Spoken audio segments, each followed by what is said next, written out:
আপনাদের ডেইলি ভোগসেবা ব্লগে স্বাগত। সুস্থ থাকুন, ভগবানের কাছে প্রার্থনা করি ভালো থাকুন। আমি এখন ভগবানের আজকে দুপুরের ভোগের কি মেনু ছিল, কি ভোগ নিবেদন করা হয়েছে সেটাই আপনাদের সঙ্গে শেয়ার করতে এসেছি।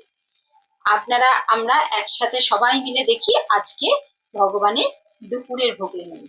আসুন সবাই দেখি।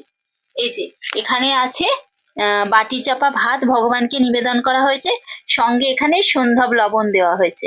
আর এখানে আছে নিম পাতা আলু সেদ্ধ মাখা। আর এখানে আছে আলু সেদ্ধ সরিষার তেল দিয়ে আর সন্ধ্যব লবণ দিয়ে মেখে ভগবানকে নিবেদন করা হয়েছে।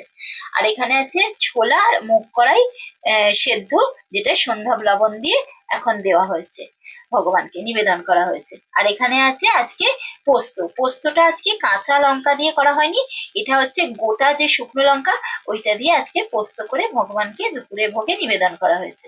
আর এখানে আছে আম আজকে নিবেদন করা হয়েছে, যেহেতু আজকে চাটনি করা হয়নি তাই ভাতের সাথে আজকে আম সুন্দর করে সাজিয়ে ভগবানকে নিবেদন করা হয়েছে। এখানে আজকেও সামা চালের পায়েস করা হয়েছে, সেই সামা চালের পায়েস আজকেও দেওয়া হয়েছে নারিকেল দুধ দিয়ে। আর এখানে আছে সঙ্গে জল। আজকে ভগবানের দুপুরের ভোগের এই বন্দোবস্ত করেছিলাম, সেটাই আপনাদের সাথে শেয়ার করলাম।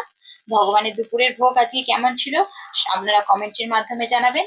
সবাই ভালো থাকবেন, সুস্থ থাকবেন, সাবধানে থাকবেন। এখনকার মতো আসি, ভিডিও এখানেই শেষ করলাম। পরের ভিডিওতে আবার দেখা হচ্ছে। Thank you.